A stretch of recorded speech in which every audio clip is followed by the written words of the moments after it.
ರಗಡ್ ರಶ್ಮಿ ಜೊತೆ ಯುಗಾದಿ ಸಂಭ್ರಮ.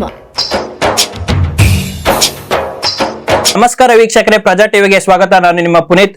ಯುಗಾದಿ ಹಬ್ಬದ ವಿಶೇಷ ಸಂದರ್ಭದಲ್ಲಿ ನಮ್ ಜೊತೆ ಯಾರಿದ್ದಾರೆ ಅಂತಂದ್ರೆ ಹಳ್ಳಿ ಪವರ್ ನ ಟೈಟಲ್ ವಿನ್ನರ್ ಆದಂತಹ ರಗಡ್ ರಶ್ಮಿ ಅವರು ನಮ್ ಜೊತೆ ಇದ್ದಾರೆ. ಕಾರ್ಯಕ್ರಮಕ್ಕೆ ಸ್ವಾಗತ. ನಮಸ್ತೆ. ಹಾಯ್, ಹೇಗಿದ್ದೀರಾ? ಹಾಯ್ ಪುನೀತ್, ಹೇಗಿದ್ದೀರಾ? ಚೆನ್ನಾಗಿದ್ದೀನಿ ಮೇಡಮ್, ನೀವು? ನಾನ್ ಚೆನ್ನಾಗಿದ್ದೀನಿ. ನಿಮಗೆ ಯುಗಾದಿ ಹಬ್ಬದ ಆರ್ಥಿಕ ಶುಭಾಶಯಗಳು. Thank you. ಮತ್ತೆ ನಿಮಗೂ ಮತ್ತೆ ಎಲ್ಲಾ ಜನಗಳಿಗೂ ಯುಗಾದಿ ಹಬ್ಬದ ಆರ್ಥಿಕ ಶುಭಾಶಯಗಳು. ಮೊದಲನೇದಾಗಿ ರಶ್ಮಿ ಅವರು ರಗಡ್ ರಶ್ಮಿ ಆಗೋಕ್ಕೂ ಮುಂಚೆ ಏನ್ ಮಾಡ್ತಿದ್ರು? ನಾನು ನಾರ್ಮಲ್ ಆಗಿ ಇಂಜಿನಿಯರಿಂಗ್ ಮಾಡ್ಕೊಂಡಿದ್ದೆ, IS. ಸೊ ಅದಾದ್ಮೇಲೆ ನಾನು ಯಾವತ್ತೂ ಕೆಲಸ ಮಾಡಿಲ್ಲ. ಸೊ ನನಗೆ ಕೆಲಸ ಮಾಡೋಕ್ಕೆ ಇಷ್ಟ ಇಲ್ಲ IT-ಲಿ. ಬಟ್ ಅಪ್ಪಗೆ ಏನಂದರೆ ಮಕ್ಕಳಲ್ಲಿ 3 ಜನ ಮಕ್ಕಳು ನಾವು. ಸೊ 3 ಜನನು ಇಂಜಿನಿಯರಿಂಗ್ ಮಾಡಬೇಕು ಅನ್ನೋದೊಂದಿತ್ತು ಅವ್ರಿಗೆ. ಸೊ ನಾನು ಅವ್ರ ಪ್ರಕಾರನೇ ಇಂಜಿನಿಯರಿಂಗ್ ಎಲ್ಲ ಮುಗಿಸ್ದೆ.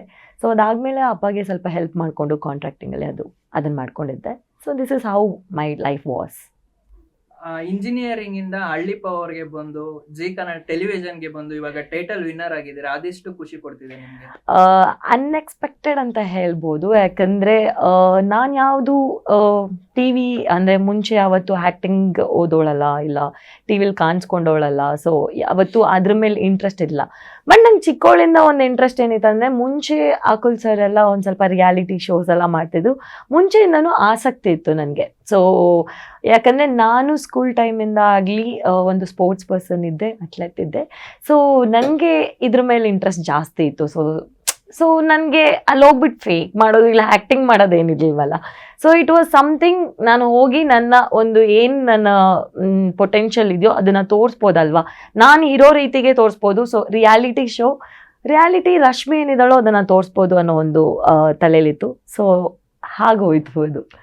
ಹಳ್ಳಿ ಪವರ್ ಆಡಿಷನ್ಗೆ ಕೊನೆ ಸ್ಪರ್ಧೆಯಾಗಿ ಆಯ್ಕೆ ಆಗ್ತೀರಾ. ಹೌದು. ಅದೇ ಸ್ಪರ್ಧೆನಲ್ಲಿ ನೀವು ಟೈಟಲ್ ವಿನ್ನರ್ ಆಗ್ತೀರಾ. ಕೊನೆದಾಗ ಆಡಿಷನ್ ಆಗಿ ಟೈಟಲ್ ವಿನ್ನರ್ ಆಗ್ತೀರಾ, ಅದೆಷ್ಟು ಖುಷಿ ಇದೆ? ಸೊ ಇದನ್ನ ಹೇಳ್ಬೇಕಂದ್ರೆ ಒಂದು 9 years ಬ್ಯಾಕ್ ನಂಗೆ ಇದೇ ಥರ ಒಂದು ಆಪರ್ಚುನಿಟಿ ಬಂದಿರುತ್ತೆ. ಆ ಟೈಮಲ್ಲಿ ನಾನು ಇಂಜಿನಿಯರಿಂಗ್ ಮಾಡ್ತಾ ಇರ್ತೀನಿ, ಓದ್ತಾ ಇರ್ತೀನಿ. ಸೊ ನಮ್ಮ ಮನೇಲಿ ಹೋಗಿ ಆಡಿಷನ್ ಎಲ್ಲ ಕೊಟ್ಟಿರ್ತೀನಿ, ಆಲ್ಮೋಸ್ಟ್ ಸೆಲೆಕ್ಷನ್ ಎಲ್ಲ ಆಗಿರುತ್ತೆ. ಸೊ ಬಟ್ ನಮ್ಮ ಮನೇಲಿ ಒಪ್ಪಿರಲ್ಲ. ಸೊ ಅದಾದ್ಮೇಲೆ ಅದೊಂದು ಕೊರತೆ ಯಾವಾಗಲೂ ಇರುತ್ತೆ. ಸೊ ಮಾಡೋಕ್ಕಾಗ್ಲಿಲ್ವಲ್ಲ, ಬಿಡ್ಲಿಲ್ವಲ್ಲ ಮನೇಲಿ ಅನ್ನೋದೊಂದು ಕೊರತೆ ಇರುತ್ತೆ. ಅದಾದ್ಮೇಲೆ ಏನಾಗುತ್ತೆ, after such A long time Akul sir ಕೂಡ ಯಾವುದು ರಿಯಾಲಿಟಿ ಶೋಸ್ ಮಾಡಿರಲ್ಲ. ಅದಾದಮೇಲೆ ಈ would have stopped it. So ನಾನು ವೇಟಿಂಗ್ ಮಾಡ್ತಾ ಇದ್ದೆ. ಸೊ ಒಂದು ಆಪರ್ಚುನಿಟಿ ಬರುತ್ತೆ. ಸೊ ನನಗೆ ಒಬ್ಬರು ಆ್ಯಕ್ಚುಲಿ ನಂಗೆ ಗೊತ್ತಿಲ್ಲದಲ್ಲೇ ಇರೋರು ಒಬ್ಬರು ನನಗೆ ರೆಫರ್ ಮಾಡ್ತಾರೆ. ನನಗೆ ನನ್ನ ಇನ್ಸ್ಟಾಗ್ರಾಮಲ್ಲಿ ಒಬ್ಬರು ಟೆಕ್ಸ್ಟ್ ಮಾಡ್ತಾರೆ. I should be very grateful for him. ಯಾಕಂದರೆ ಅವರು ಕೃಷ್ಣ ಅಂತ. ಸೊ ನನಗೆ ಅವರೇ ಇದಕ್ಕೊಂದು ಕಾರಣ ಅಂತ ಹೇಳ್ಬೋದು. ಯಾಕಂದರೆ ನನಗೆ ಗೊತ್ತಿರಲಿಲ್ಲ ಇದು ನಡೀತಿದೆ ಅಂತ ಗೊತ್ತಿಲ್ಲ. ಸೊ ಏನಾಯಿತು ಅಂದರೆ ಅವ್ರು ನನಗೆ ಈ ಥರ ಒಂದು ಪ್ರೋಗ್ರಾಮ್ ನಡೀತಿದೆ, ಹೋಗ್ತೀರಾ ಅಂತ ಕೇಳ್ತಾರೆ. ನೀವು ಯಾರು ನಂಗೆ ಗೊತ್ತಿಲ್ವಲ್ಲ ಹೇಗೆ ಅಂತ ನಾನು ಒಂದು ಕ್ವೆಶನ್ ಕೊಡ್ತೀನಿ. ನೀವೇನಕ್ಕೆ ನನ್ನನ್ನು ರೆಫರ್ ಮಾಡಿ? ಬಿಕಾಸ್ ಫ್ರೆಂಡ್ ಅಂದರೆ ನೀವು ನನ್ನ ರೆಫರ್ ಮಾಡ್ತೀರಾ ಇಲ್ಲ ಹೋಗಿ ಅಂತ ಕಳ್ಸೋದ್ರಲ್ಲಿ ಒಂದು ಅರ್ಥ ಇರುತ್ತೆ. ಸೊ ಅವ್ರು ನನಗೆ ಸಡನ್ನಾಗಿ ಒಬ್ಬರು ಟೆಕ್ಸ್ಟ್ ಮಾಡಿಬಿಟ್ಟು ನೀವು ಈ ಥರ ಒಂದು ಪ್ರೋಗ್ರಾಮ್ ನಡೀತಿದ್ಯಾ ಹೋಗ್ತೀರಾ ಅಂತ ಕೇಳಿದಾಗ ನಾನು ನಿಜನೋ ಫೇಕೋ ಗೊತ್ತಿಲ್ಲ ಅಲ್ಲ, ಏನು ನಡೀತಿದೆ ಅಂತ ಗೊತ್ತಿಲ್ಲ. ಓಕೆ, ಹೊಸ ಪರ್ಸನ್, ಓಕೆ ನೋಡೋಣ ಅಂತ ಹೇಳ್ತೀನಿ. ಅದಾದ್ಮೇಲೆ ನನಗೊಂದು ಕಾಲ್ ಬರುತ್ತೆ ಜಿ ಕನ್ನಡದವರಿಂದ ಬರುತ್ತೆ, ಒಂದು ಕಾಲ್ ಬರುತ್ತೆ ಸೇಯಿಂಗ್ ಈ ಥರ ಒಂದು ಶೋ ನಡೀತಿದೆ, ಆಡಿಷನ್ ಕೊಡ್ತೀರಾ ಅಂತ. ಸೊ ನಾನು ಹೋಗ್ಬಿಟ್ಟು ಆಡಿಷನ್ ಎಲ್ಲ ಕೊಡ್ತೀನಿ.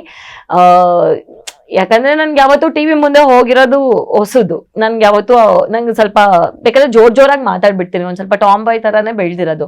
ಬಟ್ ಹೋಗಿ ಕ್ಯಾಮ್ರಾ ಮುಂದೆ ಮಾತಾಡಬೇಕು ಅಂದರೆ ಒಂದು ಸ್ವಲ್ಪ ಏನು ಮಾತಾಡೋದಪ್ಪ ಅನ್ನೋದು ಇತ್ತು, ಫಿಯರ್ ಇತ್ತು. ಹೋದೆ, ಆಡಿಷನ್ ಎಲ್ಲ ಕೊಟ್ಟೆ, ನೋಡೋಣ, let me try, give my ಇದನ್ನು ಪೊಟೆನ್ಷಿಯಲ್ ಏನಿದೆ ಅದನ್ನು ಹೋಗ್ಬಿಟ್ಟು ಹೇಳೋಣ. ಸೆಲೆಕ್ಟ್ ಆದರೆ I can show my potential, ಏನು ಮಾಡ್ಬೋದು ಅಂತ ನೋಡೋಣ ಅದಾದ್ಮೇಲೆ ಅಂತ ಅಂದ್ಕೊಂಡು ಹೋಗಿದ್ದು. ಸೊ ಹೋದೆ, ನಾನೇ ಲಾಸ್ಟ್ ಪರ್ಸನ್, ಎಲ್ಲರೂ ಸೆಲೆಕ್ಟ್ ಆಗಿಬಿಟ್ಟಿರ್ತಾರೆ. ಇನ್ನೇನು ಒಂದು 10-12 ಡೇಸ್ ಇದ್ದಾಗ ನಾನು ಲಾಸ್ಟಲ್ಲಿ ಹೋಗ್ತೀನಿ. ಹೋಗಿ ಅಲ್ಲಿ ನಾನು ಹೋಗಿ ಸೆಲೆಕ್ಟ್ ಆಗಿ ಅದೇನೋ ಗೊತ್ತಿಲ್ಲ, ತಲೆಯಲ್ಲಿ ಬರ್ದಿತ್ತೇನೋ. ಯಾಕಂದರೆ ಅವ್ರಿಗೂ ಒಂದು ಪರ್ಸನ್ ಬೇಕಾಗಿತ್ತು, ಹುಡುಕ್ತಾ ಇದ್ರು. ನಾನು ಲಾಸ್ಟ್ ಮೂಮೆಂಟಲ್ಲಿ ಹೋಗಾದ್ಮೇಲೆ ನಾನು ಒಂದು ಆಡಿಷನ್ ಕೊಡ್ತೀನಿ. ಆಡಿಷನ್ ಕೊಟ್ಟಾದ್ಮೇಲೆಲ್ಲ ನನಗೆ ಕೇಳಕ್ಕೆ ಗೊತ್ತಿಲ್ಲ, ಹೇಗೆ ಕೇಳಬೇಕು. ಅಲ್ಲೆಲ್ಲರೂ ಕೂತಿದ್ದಾರೆ, ಡೈರೆಕ್ಟರ್ ಅವರು ಇವರು ಎಲ್ಲ ಕೂತಿದ್ದಾರೆ. ಬಟ್ ಅವ್ರ ಪರಿಚಯ ನಂಗಿಲ್ಲ. ನಾನು ಆಡಿಷನ್ ಕೊಟ್ಟಾದ್ಮೇಲೆ ಏನಾಯ್ತು ಅಂದರೆ, ಅಂಡ್ ದೆನ್ ನೆಕ್ಸ್ಟು ಒಂದು 20 minutes ಆಡಿಷನ್ ಆಯಿತು. ಅದಾದಮೇಲೆ ನಾನು ಕೇಳಲೂ ಇಲ್ಲ ಏನಾಯಿತು, ನಾನು ಸೆಲೆಕ್ಟ್ ಆಗಿದ್ದೀನ ಅದನ್ನು ಕೇಳಲಿಲ್ಲ. ಕೊಟ್ಟೆ, ಬಂದೆ, ನೋಡೋಣ ನನ್ಗೊಂದು ಕಾನ್ಫಿಡೆನ್ಸ್ ಧೈರ್ಯ ಆಗ್ಬೋದು ಅಂತ. ಸೊ ಬಂದಾದ್ಮೇಲೆ ಆಗ್ಬೋದೋ ಇಲ್ವೋ ಅದು ಗೊತ್ತಿಲ್ಲ, ಸುಮ್ಮನೆ ಆದೆ. ನೈಟ್ ಒಂದು ಕಾಲ್ ಬರುತ್ತೆ, ನೀವು ಸೆಲೆಕ್ಟ್ ಆಗಿದ್ದೀರಾ ಅಂತ ಹೇಳಿದ್ರು. ಓಹ್ ನೈಸ್, ಪರವಾಗಿಲ್ಲ ಅಂತ ಅನ್ಕೊಂಡು ಇದು ಮಾಡಿರ್ತೀನಿ. ಅಪ್ಪಂಗೆ ಹೇಳಿರಲ್ಲ, ಮನೆಯವ್ರು ಯಾರಿಗೂ ಹೇಳಿರಲ್ಲ. ನಾನು ಆಕ್ಚುಲಿ ಆಡಿಷನ್ಗೆ ಹೋಗಿರೋದೇ ಹೇಳಿರ, ಯಾಕಂದ್ರೆ ಇನ್ನು ಆಗೇ ಇಲ್ಲ ಏನು ಹೇಳೋದು ಅನ್ನೋ ಥರ ಇತ್ತು. ಸೊ ಹೋದೆ, ಎಲ್ಲ ಸೆಲೆಕ್ಟ್ ಆಯಿತು. ನೆಕ್ಸ್ಟ್ ದಿನ ನೀವು ಬರಬೇಕಾಗುತ್ತೆ, ನಮ್ಮ ಒಂದು ಚಾನಲ್ಗೆ ಬರಬೇಕಾಗುತ್ತೆ, ಮಾತಾಡ್ತೀವಿ ಅಂತ ಹೇಳಿದ್ರು. ಅದಾದ್ಮೇಲೆ ಹೋಗ್ತೀನಿ, ಮಾತಾಡ್ತೀನಿ, ಎಲ್ಲ ಆಗುತ್ತೆ. So that's how it goes. ಅದಾದ್ಮೇಲೆ ಏನಂದ್ರೆ ಸೆಲೆಕ್ಷನ್ ಲಾಸ್ಟ್ ಆಗಿದ್ದು. ಅದಾದ್ಮೇಲೆ ನಾನು ಕೂಡ ಏನಾಗುತ್ತೆ, ಅಲ್ಲೊಂದು ರೌಂಡ್ ನಡೆಯುತ್ತೆ. ಅಷ್ಟು ಜನದಲ್ಲಿ 15 ಮೆಂಬರ್ಸ್ ಇರ್ತೀವಿ. 15 ಮೆಂಬರ್ಸಲ್ಲಿ ನಮಗೆ ಶೋ ಅಲ್ಲಿ ಅವತ್ತೇ ಹೇಳ್ತಾರೆ, ಇನಾಗ್ರೇಷನ್ ಡೇ ದಿವಸ 3 ಜನ ಎಲಿಮಿನೇಷನ್ ಆಗ್ತಾರೆ ಅಂತ ಹೇಳ್ತಾರೆ. ಸೊ ಶಾಕ್, ನಾವೆಲ್ಲ ಸುಳ್ಳು ಅಂತ ಸುಮ್ಮನೆ ನಮಗ್ ಭಯ ಪಡ್ಸಕ್ ಹೇಳ್ತಿದ್ದಾರೆ ಅಂತ ನಾವ್ ಅನ್ಕೊಂತೀವಿ. ಬಟ್ ಇಟ್ ಇಸ್ ನಾಟ್, ಅದು ನಿಜಾನೇ. 3 ಜನನ ಅಲ್ಲೇ ನಾವೆಲ್ಲ ತುಂಬಾ ಖರ್ಚು ಮಾಡ್ಬಿಟ್ಟಿದೀವಿ. ಇವಾಗ ಶೋಗ್ ಹೋಗ್ಬೇಕಂತ ಬಟ್ಟೆ ಎಲ್ಲ ತಗೊಂಡ್ಬಿಟ್ಟಿದೀವಿ, ಕಾಸೆಲ್ಲ ಖರ್ಚು ಮಾಡ್ಬಿಟ್ಟಿದೀವಿ. ನಾನ್ ಬೇರೆ ನಮ್ಮ ಮನೇಲಿ ಸಿಕ್ಕಾಪಟ್ಟೆ ಹೇಳಿಲ್ಲ, ಕಷ್ಟಪಟ್ಟು ನಮ್ಮ ಅಕ್ಕ ಲಾಸ್ಟ್ 2 ದಿವಸ ಇದ್ದಂಗೆ ನಮ್ಮ ಮನೇಲಿ ನಮ್ಮ ಅಪ್ಪನೆಲ್ಲ ಅವತ್ತು ಕರ್ಕೊಂಡ್ ಬಂದಿದ್ದಾರೆ. ಕೋಪದಲ್ಲಿ ಬಂದಿದ್ದಾರೆ, ಅವ್ರು ಕೂತಿದ್ದಾರೆ. ಏನ್ ಹೇಳಿ ನಾನು ಇವಾಗ, ಅವ್ರೇ ನನ್ನ ಎಲಿಮಿನೇಷನ್ ಮಾಡ್ಬಿಟ್ರೆ ಇವಾಗ ನಂಗೆ ಗೊತ್ತಾಗ್ತಿಲ್ಲ ಏನ್ ಮಾಡ್ಬೇಕು ಅಂತ ಗೊತ್ತಾಗ್ತಿಲ್ಲ. ಶಾಕ್, ಎಲ್ಲ ಗಾಬ್ರಿ. ನಾನು ಹಿಂದೆಗಡೆ ಬರೀ ಹೇಳ್ತೆ, ಸುಮ್ಮನೆ ಇದೆಲ್ಲ ಗಿಮಿಕ್, ಅವರೆಲ್ಲ ಎಲಿಮಿನೇಟ್ ಏನ್ ಮಾಡಲ್ಲ, ಸುಮ್ಮನೆ ನಮ್ಗೆ ಭಯ ಹುಟ್ಟಿಸ್ಬೇಕಲ್ಲ, ಅದಕ್ಕೋಸ್ಕರ ಮಾಡ್ತಿದೆ ಅಂತ. ನೋಡಿದ್ರೆ ಕಟ್ ಮಾಡಿ ನೋಡಿದ್ರೆ ನಾನೇ 50-50 ಬಂದಿದ್ದೀನಿ. 50-50 ಬಂದ್ಬಿಟ್ಟೆ. ಸೊ ನಾನು ಸೆಲೆಕ್ಟ್ ಆಗಿಲ್ಲ. ಸೊ ಆಡಿಷನ್ ನಡೆಯುತ್ತೆ, ಹಳ್ಳಿಯಿಂದ ಜನ ಕರ್ಸಿರ್ತಾರೆ, ಆಯ್ತಾ. ನಂಗೆ ಗೊತ್ತಿಲ್ಲ, ಅದು ಆ ಪ್ರಾಸೆಸ್ಸೇ ಗೊತ್ತಿಲ್ಲ ನಮ್ಗೆ. ಯಾಕಂದ್ರೆ ಇದು ಹೇಗ್ ನಡೀತು ಅಂದ್ರೆ, ಒಂದು ಆಡಿಷನ್ ಅಂದ್ರೆ ಒಂದು ನಮ್ಮ ಒಬ್ರೊಬ್ರನ್ನ ಬೇರೆಯವ್ರು ನಡೆಯುವಾಗ ಇನ್ನೊಬ್ರು ಬರಂಗಿಲ್ಲ. ಇವಾಗ ನನ್ನ ಆಡಿಷನ್ ನಡೀತಿದೆ ಅಂದ್ರೆ ಬೇರೆಯವ್ರು ಬರಂಗಿಲ್ಲ, ನಾವೆಲ್ಲ ಆಚೆನೆ ಕುತ್ಕೊಬೇಕಾಯ್ತು. ಸೊ ಆ ತರ ನಡೀತಿತ್ತು. ಸೊ ಏನ್ ಆಗ್ತಿದೆ ಅಂತ ಗೊತ್ತಿಲ್ಲ, ಸಸ್ಪೆನ್ಸ್. ಇಡೀ 1 ದಿನ ನಡೆದಿದೆ ಇದು. ಬೆಳಿಗ್ಗೆ ಸ್ಟಾರ್ಟ್ ಆಗಿದ್ದು 6 ಗಂಟೆಗೆ, ರಾತ್ರಿ ನೆಕ್ಸ್ಟ್ ಬೆಳಿಗ್ಗೆ ತನಕ ಆಗಿರೋದು ಇದು ಶೋ, ಫುಲ್ ಶೋ ಆಗಿರೋದು. ನಮಗ್ ನಿದ್ದೆ ಇಲ್ಲ, ಏನಾಗ್ತಿದೆ ಗೊತ್ತಿಲ್ಲ, ಒಳಗಡೆ ಭಯ ಬೇರೆ ಆಗ್ತಿದೆ. ಒಬ್ರೊಬ್ರು ಬಂದು ಈ ತರ ಒಂದೊಂದ್ ಚೂರು ಹೇಳ್ತಾ ಇದಾರೆ, ಮಾತಾಡ್ಸಂಗೂ ಇಲ್ಲ ನಾವು, ಬೇರೆ ಕಂಟೆಸ್ಟೆಂಟ್ ನ ಮಾತಾಡ್ಸಂಗಿಲ್ಲ. ಈ ತರ ಎಲಿಮಿನೇಷನ್ ಆಗ್ತಿದೆ ಅಂತ ಎಲ್ಲ ಒಂದು ಪಿಸುಗುಸು ಮಾತೆಲ್ಲ ಬರ್ತಿದೆ. ಭಯ ಆಗ್ತಿದೆ ನಮ್ಗೆ, ಏನಪ್ಪ ಇದು ಹಿಂಗಾಗ್ತಿದೆ ಅಂತ ಎಲ್ಲ ಅನ್ಸ್ತಾ ಇದೆ. ಅಂಡ್ ದೆನ್ ಕೊನೆಗೆ ನನ್ನ ಟೈಮ್ ಬರುತ್ತೆ, ಹೋಗ್ತೀನಿ, ಮಾತಾಡ್ತೀನಿ. ಮಾತಾಡಿದಾಗ ಜನ ವೋಟ್ ಮಾಡ್ತಾರೆ. ನಂಗೆ ಗಾಬ್ರಿಗೆ ನಾನು ಜಾಸ್ತಿ ಮಾತಾಡಿದ್ನು ನಂಗೆ ನೆನಪೇ ಇಲ್ಲ. ಯಾಕಂದ್ರೆ ನನ್ನ ನಡೆದಿದ್ದು 3 ಗಂಟೆ ರಾತ್ರಿ ನಡೆದಿದ್ದು ನನ್ನ ಆಡಿಷನು. ಸೊ ನಂಗೆ ನಿದ್ದೆಲ್ಲಿ ಹೋಗ್ಬಿಟ್ಟು ಮಾತಾಡಿದೆ, ಏನೋ ಒಂದು ಮಾತಾಡಾದ್ಮೇಲೆ ಸೆಲೆಕ್ಷನ್ ಆಗಿಲ್ಲ. ವೋಟ್ ಮಾಡಿದ್ದಾರೆ, ಸೆಲೆಕ್ಷನ್ 50-50 ಬಂದ್ಬಿಟ್ಟಿದೆ. ಸೊ 85 ಮೇಲೇನೋ ಹೋಗ್ಬೇಕು, ಐ ಡೋಂಟ್ ರಿಮೆಂಬರ್, 80 ಮೇಲೋ 85 ಮೇಲೇನೋ ಹೋಗ್ಬೇಕು. ಸೊ ನಂದು ಹೋಗ್ಲಿಲ್ಲ, ನನ್ನ 75 ಸಮಥಿಂಗ್ಗೆ ಸ್ಟಾಪ್ ಆಯ್ತು. So that is like old, ನೀವು ಓಲ್ಡಲ್ಲಿ ಇದ್ದೀರಾ, ನೀವು ಕುತ್ಕೊಬೇಕಾಗುತ್ತೆ, ಇನ್ನೊಂದ್ಸತಿ ನೋಡೋಣ ಏನಾಗುತ್ತೆ ಅನ್ನೋ ಥರ ಅಂತ ಹೇಳಿದ್ರು. ಸೊ ಇನ್ನೊಬ್ರು ನನ್ನ ಜೊತೆನೆ ಫರೀನ್ ಅಂತ ಕೇಳ್ಪಟ್ಟಿರ್ತೀರ, ಅವ್ರು ಕೂಡ ಹೋಲ್ಡಲ್ಲಿ, ಅವ್ರದ್ದು ಸೆಲೆಕ್ಷನ್ ಆಗಿರಲ್ಲ, ಇಬ್ರು ಹೋಲ್ಡಲ್ಲಿ ಇರುತ್ತೆ. ಸೊ ಆ 50-50 ರೌಂಡಲ್ಲಿ ಏನಂದ್ರೆ ನಾನು ಲೆಫ್ಟ್ ಅವ್ಳು ರೈಟ್, ಜನಕ್ಕೆ ತಿರ್ಗಾ ಇನ್ನೊಂದ್ಸತಿ ಮಾತಾಡ್ಬೇಕು, ಕನ್ವಿನ್ಸ್ ಮಾಡ್ಬೇಕಾಗುತ್ತೆ ಆ 50-50 ರೌಂಡಲ್ಲಿ. ಸೊ ಕನ್ವಿನ್ಸ್ ಮಾಡ್ತೀವಿ, ಲೈಕ್ ಜನಕ್ಕೆ ಕನ್ವಿನ್ಸ್ ಮಾಡಿ ಅಂತ. ಅದರಲ್ಲಿ ಒಂದು ಚಾನ್ಸ್ ಕೊಡಿ, ಯಾಕಂದ್ರೆ ನನ್ನನ್ನು ನಾನು ಪ್ರೂವ್ ಮಾಡ್ಕೊಬೇಕು, ನಮ್ಮ ಮನೆಯವ್ರಿಗೆ ನಾನು ಪ್ರೂವ್ ಮಾಡ್ಕೊಬೇಕು. ತುಂಬಾ ಅವ್ರನ್ನ ವಿರುದ್ಧ ಮಾಡ್ಕೊಂಡು ಬಂದಿದ್ದೀನಿ ಶೋಗೆ. ಸೊ ನಾನಿಲ್ಲಿ ಗೆಲ್ಲಬೇಕು ಅಂತ ಕೇಳ್ತೀನಿ. ಸೊ ನನ್ನ ಆ್ಯಕ್ಚುಲಿ ಫುಲ್ಲು ಒಂದು ಔಟಿಂಗ್ ಕೊಟ್ಬಿಟ್ಟು ಒಳಗಡೆ ಕರ್ಕೊತಾರೆ. ಅದಾದ್ಮೇಲೆ ಕಟ್ ಮಾಡಿ ನೋಡಿದ್ರೆ ಈ ಕಡೆ I am the winner of the show.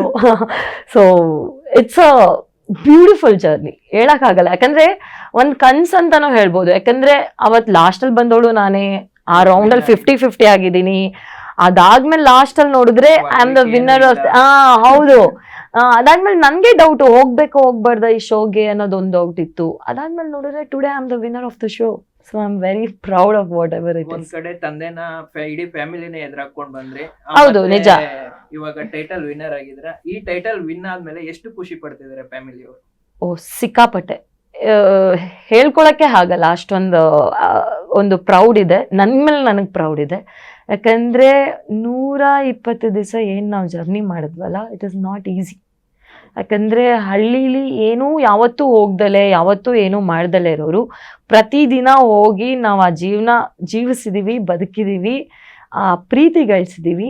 So it was a beautiful journey. ಅಪ್ಪನ ಅಪ್ಪ ಈ ಸತಿ ಬಿಡ್ಲಿಲ್ಲ ನಂಗೆ ಹೋಗಕ್ ಬಿಡ್ಲಿಲ್ಲ. ಸೊ ನಾನು ಅವ್ನ ವಿರುದ್ಧ ಹಾಕೊಂಡೇ ಹೋಗಿದ್ದು. ಯಾಕಂದ್ರೆ ಲಾಸ್ಟ್ 9 ವರ್ಷದಿಂದ ಏನ್ ಬೇಡ ಅಂದ್ರು ಅದಕ್ಕೆ ಅಷ್ಟು ವರ್ಷ ರಿಗ್ರೆಟ್ ಮಾಡಿದೀನಿ. ಜೀವನದಲ್ಲಿ ಏನೋ ಮಾಡಿಲ್ವಲ್ಲ. ವಿನ್ನರ್ 9 ವರ್ಷ ಹಿಂದೆನೆ ಅದು ಬರ್ದಿತ್ತು ಅನ್ಸುತ್ತೆ. ಮೇ ಬಿ ಅವಾಗ ಹೋಗಿದ್ರೆ ಹಾಕ್ತಿತ್ತೋ ಇಲ್ವೋ. ಈ ಸತಿ ಬಂದಿ ಹೇಳ್ತಾರಲ್ವಾ ಒಂದೊಂದ್ಸತಿ ಯಾವ ಟೈಮಲ್ಲಿ ಆಗ್ಬೇಕು ಆ ಟೈಮಲ್ಲೇ ಆಗುತ್ತೆ ಅಂತ. ಸೊ ರೈಟ್ ಟೈಮ್ ಬಂದಾಗ ರೈಟ್ ನಿಮ್ಗೆ ಆ ಒಂದು ಇದು ಸಿಗುತ್ತೆ ಅಂತ. ಸೊ ಮೇ ಬಿ ಅದ್ ಬರ್ದಿತ್ತು ಅನ್ಸುತ್ತೆ. ಸೊ ಇಷ್ಟು ವರ್ಷ ಆದ್ಮೇಲೆ ನನ್ಗೆ ಆಪರ್ಚುನಿಟಿ ಸಿಕ್ತು. ನಾನೇನ್ ವಿರುದ್ಧ ಹಾಕೊಂಡು ನಮ್ಮ ಅಪ್ಪ ಅಮ್ಮನ್ಗೆ ಹೋಗುದ್ನೋ ಸೊ ಪ್ರೂವ್ ಮಾಡ್ಕೊಂಡ್ ಬಂದೆ ದಟ್ ನಾನೊಂದು ಹೆಸರು ಮಾಡೇ ಬರ್ತೀನಿ. ಇನ್ನೊಂದು ಏನ್ ಹೇಳ್ಬೇಕಂದ್ರೆ ನಾನು ಫಸ್ಟ್ ದಿನದಿಂದ ನಾನು ವಿನ್ ಆಗೇ ಬರ್ತೀನಿ, ನಾನು ಕಪ್ ತಗೊಂಡೇ ಬರ್ತೀನಿ ಅಂತ ಹೇಳಿದ್ದು. ಅಂಡ್ ವಿನ್ ಆಗೇ ಬಂದೆ. ಹೌದು. ಮತ್ತೆ ರಶ್ಮಿ ಆಗಿ ಎಂಟರ್ ಆಗ್ತೀರಾ ಹಳ್ಳಿ ಪವರ್ಗೆ. ರಗಡ್ ರಶ್ಮಿ ಆಗಿದ್ ಹೇಗೆ? ಇದನ್ನ ನಾನ್ ನಿಮ್ಗೆ ಏನ್ ಹೇಳ್ಬೇಕಂದ್ರೆ, ಸೊ ರಗಡ್ ರಶ್ಮಿ ಹೇಗಾಗಿದ್ದು ಅಂದ್ರೆ ನಿಮ್ಗೆ ಒಂದು ಹೇಳ್ತೀನಿ. ಇದೊಂದು ಸ್ಟೋರಿ ಇದೆ ಚಿಕ್ಕದು. ಏನಂದ್ರೆ ಅಕುಲ್ ಸರ್ ಯೂಶಲಿ ಎಲ್ಲಾರ್ಗು ನೇಮ್ ಕೊಡ್ತಾರೆ, ಫೇಮಸ್ ಆಗ್ತಾರೆ. ಮುಂದೆ ಹಿಂದಿನ ಸೀಸನ್ ಅಲ್ಲೂ ಎಷ್ಟೋ ಜನಕ್ಕೆ ಒಂದೊಂದು ನೇಮ್ ಕೊಟ್ಟಿದ್ದಾರೆ, ಎಲ್ಲರೂ ಫೇಮಸ್ ಆಗಿದ್ದಾರೆ. ಸೊ ಈ ಸತಿನೂ ಏನಂದ್ರೆ ಒಂದೊಂದು ಆಟ ಗೆದ್ದಾಗ ಅವ್ರು ಯೂಶಲಿ ಕೊಡ್ತಾರೆ ನೇಮ್ಸ್ ನ, ಅವ್ರಿಗೆ ಬರ್ಬೇಕದು ಆ ಟೈಟಲ್ ಕೊಡ್ತಾರೆ ಆಯ್ತಾ. ಬಟ್ ನಂದ್ ಹೇಗಂದ್ರೆ ನಾನು ಆಟ ಆಡೋದಾಗ ಸಿಕ್ಕಿದ್ದಲ್ಲ ಈ ಹೆಸರು, ನನಗೆ ಸ್ಟೇಜ್ ಮೇಲೆ ಹೋಗಿದ ತಕ್ಷಣ ಕೊಟ್ಟಿದ್ದು. ಅಂದ್ರೆ ನಾನ್ ಸ್ವಲ್ಪ ರಫ್ ಇದೀನಿ, ಟಾಮ್ ಬಾಯ್ ಇದೀನಿ, ಸ್ವಲ್ಪ ಜೋರ್ ಇದೀನಿ ಅಂದಾಗ ರಗಡ್ ರಶ್ಮಿ ಅಂತ ರಗಡ್ ಅಂತ ಕೊಟ್ರು ನನಗೆ. ನನ್ಗೆ ಯಾರ ತರ ಬೇರೆಯವ್ರ ತರ ನಾವ್ ಅನ್ಕೊಂಡು, ಯೂಶಲಿ ಎಲ್ಲರೂ ಅನ್ಕೊಂಡ್ರು ಮಿಲ್ಕಿ ನಮ್ಮ ಮೋನಿಶಿಂಗ್ಗೆ ಫಸ್ಟ್ ಹೆಸರು ಸಿಕ್ಕಿದ್ದು ಅಂತ ಅನ್ಕೊಂಡ್ರು. ಬಟ್ ಇಲ್ಲ, ರಗಡ್ ನನಗೆ ಆಕ್ಚುಲಿ ಸಿಕ್ಕಿದ್ದು, ನನಗೆ ಸ್ಟೇಜ್ ಮೇಲೆ ಸಿಕ್ಬಿಡ್ತು ರಗಡ್ ಅಂತ. ಸೊ ಅದೇ ಕಂಟಿನ್ಯೂ ಆಯ್ತು. ಅದಾದ್ಮೇಲೆ ನನ್ಗೆ ಸಿಕ್ಕಿದ್ ನೆಕ್ಸ್ಟ್ ನೇಮ್ ಪೈಲ್ವಾನ್ ಅಂತ. ಸೊ ಪೈಲ್ವಾನ್ ಯೂಶಲಿ ನನಗ್ ಬರ್ಬೇಕಾಯ್ತು, ಪೈಲ್ವಾನ್ ರಶ್ಮಿ ಅಂತ ಬರ್ಬೇಕಾಯ್ತು. ಆದ್ರೆ ಬಂದಿದ್ದೇನಂದ್ರೆ ರಗಡ್ ಅಂತ. ಯಾಕಂದ್ರೆ ರಗಡ್ ನನ್ಗೆ ಸೂಟ್ ಜಾಸ್ತಿ ಆಯ್ತು ಅಂತ. ಯೂಶಲಿ ರಗಡ್ ಪೈಲ್ವಾನ್ ರಶ್ಮಿ ಅಂತಾರೆ, ಬಟ್ ರಗಡ್ ರಶ್ಮಿ ಅಂತಾನೆ ನಾನು ಹೆಸರುವಾಸಾಗಿದೆ. ಹಂಗೆ ಇತ್ತು ನಿಮ್ದು. ನಿಮ್ನ ಕಾಲ್ ಎಳಿಬೇಕಂತಾನೆ ಟೀಮಲ್ಲಿ ಒಂದಷ್ಟು ಜನ ಕಾಯ್ತಿದ್ರು. ಓ ತುಂಬಾ ಜನ ನನ್ನ ಕಾಲ್ ಎಳೆದ್ರೇನೆ ಫೇಮಸ್ ಆಗ್ತೀನಿ ಅಂತ ಅನ್ಕೊಂಡ್ಬಿಟ್ಟಿದ್ರು. ಅಂದ್ರೆ ನೀವೇ TRP ಕ್ವೀನ್ ಆಗ್ಬಿಟ್ಟಿದ್ರು. ಅದು ನಿಜ ಕಾಣಿಸಿರುತ್ತೆ ಅನ್ಸುತ್ತೆ ಎಲ್ಲಾರ್ಗು, ಇಲ್ಲ ಅಂತ ಹೇಳ್ಬಾರ್ದು. ನನ್ಗೆ ಒಪ್ಕೊಳಕ್ಕಿಂತ ಪೀಪಲ್ ನ್ಯೂ ಯಾಕಂದ್ರೆ ನಮಗ್ ಗೊತ್ತಿಲ್ಲ ಏನಾಗ್ತಿದೆ ಆಚೆಗಡೆ ಅಂತ. ಬಟ್ ನಮ್ಗೆ ಯಾವಾಗ ಗೊತ್ತಾಗಕ್ ಸ್ಟಾರ್ಟ್ ಆಯ್ತಂದ್ರೆ ಜನ ಸೇರ್ತಾ ಇದ್ರು. ನಾವೇನಾದ್ರು ಆಟ ಆಡುವಾಗ, ಇಲ್ಲಾಂದ್ರೆ ಒಂದು ಪಂಚಾಯತಿ ನಡೆಯುವಾಗ ಜನ ಬರ್ತಾ ಇದ್ರು, ಊರೂರಿಂದ ಬರ್ತಾ ಇದ್ರು. ಆ ಪ್ರೀತಿನಂತೂ ನನ್ನ ಲೈಫಲ್ಲಿ ಮರೆಯಲ್ಲ. ಊರೂರಿಂದ ಬರ್ತಾ ಇದ್ರು ಸರ್. ಎಷ್ಟೊಂದು 150 ಕಿಲೋಮೀಟರ್ ಬರ್ತಿದ್ರು, 300 ಕಿಲೋಮೀಟರ್ ಬರ್ತಿದ್ರು ನಮ್ಗೋಸ್ಕರ. ಅವಾಗ ಹೆಸರು ಬರ್ತಿತ್ತು ಗೊತ್ತಾ, ರಶ್ಮಿ ರಗಡ್ ರಶ್ಮಿ ಅಂತ. That is when I got to know, ಓ ನಾನೇನೋ ಮಾಡ್ತಾ ಇದ್ದೀನಿ, ಅದು ಜನಕ್ಕೆ ಇಷ್ಟ ಆಗ್ತಿದೆ. ಅಲ್ಲಿವರೆಗೂ ಗೊತ್ತಿಲ್ಲ, ಯಾಕಂದ್ರೆ ನಾವು ಮೊಬೈಲ್ ಇಲ್ಲ, ಯಾರ ಹತ್ರ ಮಾತಾಡಂಗಿಲ್ಲ, ಏನ್ ಒಡೆ ಮನೆ ಇದೆಯೋ ಅಷ್ಟೇ. ಆಮೇಲೆ ನಮ್ಗೆ ಒಂದೊಂದು RP ಕೊಡ್ತಾ ಇದ್ರು, ಅವ್ರ ಜೊತೆನೆ ಹೋಗ್ಬೇಕು, ಕ್ಯಾಮ್ರಾಮನ್ಸ್ ಜೊತೆ ಹೋಗ್ಬೇಕು, ಬಂದ್ಬಿಡ್ಬೇಕು. ಮಾತಾಡಿದ್ರೆ ಅದಕ್ಕೊಂದ್ಸತಿ ಡೇಂಜರ್ ಝೋನ್ ಅಲ್ಲಿ ಇದ್ದೆ ನಾನು, ಜನದ ಜೊತೆ ಮಾತಾಡಿದ್ದೆ ಒಂದ್ಸತಿ ಅಂತ. So this is how it was. So yeah, ಅಲ್ಲಿಗೆ ಒಂದು ಹುಡುಗನ ಸಹ ಕರೆಸಿದ್ರು, ನಿಮ್ ಟ್ಯಾಟೂ ಹಾಕ್ಸ್ಕೊಂಡಿದ್ರು ರಗಡ್ ರಶ್ಮಿ ಅಂತ. ಹೌದು, ನಾಗೇಶ್ ತುಂಬಾ ಜನ ಟ್ಯಾಟೂನು ಹೌದು. ಹಾಕ್ಸ್ಕೊಂಡಿದ್ದಾರೆ. ಇವಾಗ ರೀಸೆಂಟ್ ಆಗಿ ಒಬ್ರು ನೋಡಿದೆ, ರೀಸೆಂಟ್ ಅಲ್ಲಿ ಒಬ್ರು ಹಾಕ್ಸ್ಕೊಂಡಿದ್ದಾರೆ, ಅಚ್ಚೆ ಹಾಕ್ಸ್ಕೊಂಡಿದ್ದಾರೆ. ಅಂದ್ರೆ ನನ್ಗೆ ಅವತ್ತು ಕಣ್ಣಲ್ಲಿ ನೀರ್ ಬಂತು. ಯಾಕಂದ್ರೆ ನಾವೇನ್ ಮಾಡಿದೀವಿ ಅದಕ್ಕೆ ಅವ್ರು ಅಚ್ಚೆ ಹಾಕ್ಸ್ತಾ ಇದಾರೆ. ಯಾಕಂದ್ರೆ ನಾವು ಪ್ರೂವ್ ಮಾಡ್ಬೇಕು ಅಂತ ಮನೆಯಿಂದ ಬಂದಿದೀವಿ, ನಮ್ಗೇನೋ ಪ್ರೂವ್ ಮಾಡ್ಬೇಕು ಅನ್ನೋ ಹಠ ಛಲ ನಾವು ಆಡ್ತಾ ಇದ್ದೀವಿ, ಕಷ್ಟಪಡ್ತಿದೀವಿ. ಹೌದು, ಆದ್ರೆ ಒಬ್ರು ನಮ್ನ ಇಷ್ಟಪಟ್ಟು ಅವ್ರ ಮೇಲೆ ಅಚ್ಚೆ ಹಾಕ್ಸ್ಕೊಳ್ಳಿದ್ದೀರಲ್ಲ, ಅದು ಬಿಯಾಂಡ್ ಒಂದು ಪ್ರೀತಿ ಅಂತ ಹೇಳ್ಬೋದು. ಯಾಕಂದ್ರೆ ಈ ಕಾಲದಲ್ಲಿ ನೋಡ್ಬೋದು, ನಮ್ನ ಇಷ್ಟಪಡೋರೆ ನಮ್ ಟ್ಯಾಟೂ ಹಾಕ್ಸ್ಕೊಳ್ಳಿ ಅಂದ್ರೆ ಹಾಕ್ಸ್ಕೊಳಲ್ಲ. ಕರೆಕ್ಟಾ? ನಿಜನಾ? ನಾನ್ ಹಾಕ್ಸ್ಕೊಳ್ಳೋರು, ನಮ್ಮ ಮನೇಲಿ ಅಂತಲ್ಲ ಅನ್ನೋರು, ಆಬ್ವಿಯಸ್ಲಿ ನೀವು ಬಿಟ್ಟೋಗ್ಬಿಟ್ಟು ಆ ತರ ಅನ್ನೋರು ಇವಾಗ ನಮ್ಗೋಸ್ಕರ ಒಬ್ರು ಮುಗ್ದ್ರು ಅಮಾಯಕರು ಒಂದು ಜೀವ ನಮ್ಗೋಸ್ಕರ ಬಂದು ಒಂದು ಟ್ಯಾಟೂ ಹಾಕ್ಸ್ಕೋತಾರೆ. ನಾನೇನು ಅನ್ಕೊಂಡೆ, ಅಕ್ಕ ನೀನ್ ಸೈನ್ ಹಾಕಕ್ಕ ಅಂತ ದಿನ ಕಾಯ್ತಾ ಇದ್ದ. ನನ್ಗೆ ಗೊತ್ತಿಲ್ಲ ಸೈನ್ ಹಾಕಕ್ಕ ಅಂತ ಹೇಳಿದ ಅವನು. ಅವನದು ಸ್ಟೋರಿ ಏನಂದ್ರೆ ಸೈನ್ ಹಾಕಕ್ಕ ಅಂತ. ಇವ್ರು ಬಿಡ್ತಾರ ನಮ್ಮ RPಗಳು. ಪಾಪ ಜನ ಬರ್ತಾರ ಆ ಪ್ರೀತಿಗೆ ನಾನು ಏನಾದ್ರು ಮಾತಾಡ್ಬೇಕಲ್ಲ, ಮಾತಾಡ್ಸೋಕು ಬಿಡ್ತಾ ಇಲ್ಲ. ಒಂದ್ ದಿವಸ ಆಯ್ತು, ಅವ್ರಿಗೆಲ್ಲ ಇದ್ ಮಾಡಿಸ್ಬಿಟ್ಟು ಒಂದ್ ಸೈನ್ ಪೇಪರ್ ಎಲ್ಲ ಹಾಕೊಟ್ಟೆ. ಇಲ್ಲ ಹಾಕಕ್ಕ ಅಂತ ಹೇಳ, ಅಲ್ಲೂ ಹಾಕ್ತೆ. ನನ್ಗೆ ಗೊತ್ತಿಲ್ಲ. ಅಕ್ಕ ನನ್ನ ಟ್ಯಾಟು ಹಾಕ್ಸ್ಬಿಡಕೋಣು, ಹಂಗೆಲ್ಲ ಹಾಕ್ಸ್ಬಾರ್ದು ಅಂತ ಹೇಳ್ದೆ. ಏನೇ ಇದ್ರೂ ಪ್ರೀತಿ ವಿಶ್ವಾಸ ಇರ್ಲಿ, ಅದೇ ನನ್ ಸಾಕು, ನಿಮ್ಮ ಆಶೀರ್ವಾದ ಇರ್ಲಿ ಅಂತ ಹೇಳಿದ್ದೆ. ಬಟ್ ಅವತ್ತು ನಂಗೆ ಆ್ಯಕ್ಚುಲಿ ಸರ್ ನಾನು ರೇಖೆ ಟಾಸ್ಕ್ ವಿನ್ ಆಗಿರ್ತೀನಿ, ನಿಮ್ದೊಂದು ಪ್ರೈಸ್ ಇದೆ ಕಣಮ್ಮ ಅಂತ ಹೇಳ್ತಾರೆ. ಅದು ಬಂದಾದ್ಮೇಲೆ ಅವರು ನಾಗೇಶ್ ಅವ್ರು ಬರ್ತಾರೆ, ಬಂದಾಗ ಇಲ್ಲಿ ನೋಡು ಅಂತ ಹಿಂಗೆ ಅಂತಾರೆ, ಸೈನ್ ಹಾಕಮ್ಮ ನೀನು ಏನೋ ಟ್ಯಾಟೂ ಹಾಕ್ಸ್ಬೇಕಂತ. ಹೌದಾ ಸರ್, ಆಯಿತು ತಡೀರಿ ಸರ್ ಸೈನ್ ಹಾಕ್ಕೊಡ್ತೀನಿ ಅಂತ ಬರ್ತೀನಿ, ಅಲ್ಲಾಗಲೇ ಟ್ಯಾಟೂ ಹಾಕ್ಸ್ಕೊಂಡು ಬಂದ್ಬಿಡಿರ್ತಾನೆ ರಗಡ್ ರಶ್ಮಿ ಅಕ್ಕ ಅಂತ. ಅಯ್ಯೋ ನಂಗೆ ನಿಜ ಅದನ್ನ ನಾನು ಯಾವತ್ತೂ ಮರೆಯೋಕ್ಕಾಗಲ್ಲ, ನಿಜ ಹೇಳ್ತೀನಿ. ಈ ವಿಷಯ ಇನ್ನೊಂದು ಹೇಳ್ತೀನಿ, ದಯವಿಟ್ಟು ನಿಮ್ದು ಏನು ಪ್ರೀತಿ ಇದೆಯೋ ಅದು ಹಾಗೆ ಇಲ್ಲಿ ನನ್ನ ಸಪೋರ್ಟ್ ಮಾಡಿ ನಂಗೆ ಆಶೀರ್ವಾದಿಸಿ, ಆದರೆ ಟ್ಯಾಟೂ ಎಲ್ಲ ಹಾಕ್ಸ್ಕೊಳಕ್ಕೆ ಹೋಗ್ಬೇಡಿ, ದಯವಿಟ್ಟು ಹಾಕ್ಸ್ಕೊಬೇಡಿ. ನಾಳೆ ನಿಮ್ಮ ಹೆಂಡ್ತೀರೆಲ್ಲ ಬೈತಾರೆ ಪಕ್ಕ. ಆ್ಯಕ್ಚುಲಿ ಹೌದು, ಯಾರು ಪ್ರೀತಿ ಬೇರೆ ಬೇರೆ ಥರ ಎಲ್ಲ ಹಾಕ್ಸಿಲ್ಲ, ಅಕ್ಕ ಅಂತಾನೆ ಕರೆಯೋದು ನನ್ನ, ಎಲ್ಲರೂ ಅಕ್ಕ ಅಂತ ಕರೀತಾರೆ. ಸೊ ಆದ್ರೂ ದಯವಿಟ್ಟು ಹಾಕ್ಸ್ಬೇಡಿ, ನಿಮ್ಮ ಪ್ರೀತಿ ಇರಲಿ ಸಾಕು ಅಷ್ಟೇ. ಈ ಸೀಸನ್ ನೆಕ್ಸ್ಟ್ ಸೀಸನ್ ಬಿಗ್ ಬಾಸ್ಗೂ ಸಹ ಹೋಗುವಂತ ಮಾತುಕತೆ ಏನಾದ್ರು ಇದೆಯಾ ಸರ್? ಮ್ಯಾನಿಫೆಸ್ಟೇಷನ್ ಬಂದ್ರೆ ಆಗ್ಬೇಡ ಅಲ್ವಾ, ಬೇರೆ ಸರ್. ಅದು ಏನಂದ್ರೆ ದಿನಚರಿ ಹಳ್ಳಿ ಜೀವನ ಮಾಡಿದ್ದು ಇದೇ ಬೇರೆ, ಪ್ರಾಸೆಸ್ ಇಸ್ ಡಿಫ್ರೆಂಟ್. ಇದ್ರಲ್ಲೂ ಒಂದು ಮನೇಲೇ ಇರಬೇಕು, ಇದ್ರಲ್ಲೂ ಒಂದು show. It is a beautiful journey, ಇಲ್ಲ ಅಂತ ಹೇಳ್ಬಾರ್ದು. ಅಲ್ಲಿ ನಾವು ಆಚೆಗಡೆ ಹೋಗ್ತಾ ಇದ್ದೋ, ಮತ್ತೆ ಆಚೆಗಡೆ ಒಂದೊಂದು ಟಾಸ್ಕ್ ಕೊಡ್ತಾ ಇದ್ರು, ಬೇರೆ ಬೇರೆ ಜಾಗಕ್ಕೆ ಹೋಗ್ತಾ ಇದ್ದೋ, ಬೇರೆ ಇದು ಮಾಡ್ತಿದ್ದೋ, ಅದು ಬೇರೆ ಇದು ಬೇರೆ. ಬಟ್ ಎರಡಲ್ಲೂ ಕಾಂಟ್ಯಾಕ್ಟ್ ಇರಲ್ಲ ಔಟರ್ ವರ್ಲ್ಡ್ ಅಲ್ಲಿ. ಇದ್ರಲ್ಲಿ ಅಟ್ಲೀಸ್ಟ್ ನಾವು ಹಳ್ಳಿ ಜನ ಜೊತೆ ಕೂಡ್ಬೋದಾಯ್ತು, ಸೇರ್ಬೋದಾಯ್ತು, ಅಟ್ಲೀಸ್ಟ್. ಇದ್ರಲ್ಲಿ ಏನೂ ಇರಲ್ಲ. ಬಂದ್ರೆ ಯಾಕೆ ಬೇಡ ನೋಡೋಣ, ಆಪರ್ಚುನಿಟಿ ಬಂದ್ರೆ ಸರ್, ಮ್ಯಾನಿಫೆಸ್ಟೇಷನ್ಸ್ ವರ್ಕ್ ಆದ್ರೆ ನೋಡೋಣ, it will be a good opportunity. ಅಂದಾಗೆ ಟಾಕ್ಸಿಕ್ ಸಿನಿಮಾದಲ್ಲಿ ಏನಾದ್ರು ನಟಿಸಿದೀರಾ? ಇಲ್ಲ, ಯಾಕೆ? ಹೌದಾ? ಇನ್ನೂ ಇಲ್ಲ. ನಾನ್ ಪಾಪ ನನ್ ಡೇಟ್ ಸಿಕ್ಕಿಲ್ಲ ಅನ್ಸುತ್ತೆ, ಅದಕ್ಕೋಸ್ಕರ. ಯಾಕಂದ್ರೆ ಅದರಲ್ಲಿ ನಿಮ್ಮ ಅಭಿಮಾನಿಗಳ ಆಸೆ ಏನಂತ ಟಾಕ್ಸಿಕ್ ಇಲ್ಲ ಇಲ್ಲ ಇಲ್ಲ. ಆಕ್ಚುಲಿ ನಿಜ ಹೇಳ್ಬೇಕಂದ್ರೆ ನಾನು ಆಕ್ಟಿಂಗ್ ಪ್ರೊಫೆಷ್ನಲ್ ಇಂದ ಅಂತೂ ಬಂದಿಲ್ಲ. ಸೊ ನಂಗೆ ಈ ಒಂದು ಏನಕ್ಕೆ ಒಪ್ಕೊಂಡೆ ರಿಯಾಲಿಟಿ ಶೋ ಅಂದ್ರೆ ಟಾಸ್ಕ್ ಅಲ್ವಾ, ಚೆನ್ನಾಗಿ ಟಾಸ್ಕ್ ಆಡ್ಬೋದು, ಹೆಂಗಿದ್ರು ಬೈತಾ ಇದ್ದೆ ಎಲ್ಲರಿಗೂ, ಜೋರಾಗಿದೆ, ನಾನು ದಬಾಯಿಸ್ಬೋದು ಈ ಟಾಸ್ಕ್ ಇದರಲ್ಲಿ ಅಂತ ಹೋದೆ. But acting never tried. ನೋಡೋಣ ಮುಂದೆ ಏನಾದ್ರು ಅವಕಾಶ ಸಿಕ್ಕಿದ್ರೆ. ಅವಕಾಶಗಳು ಸಿಕ್ಕಿದ್ರೆ ಬೆಳ್ಳಿ ಪರದೆಗೂ ಬರೋ ಚಾನ್ಸಸ್ ಇದೆಯಾ? ನೋಡೋಣ, ನಮ್ಮ ತಂದೆ ಏನಾದ್ರು ಅವಕಾಶ ಕೊಟ್ರೆ ಬರೋಣ.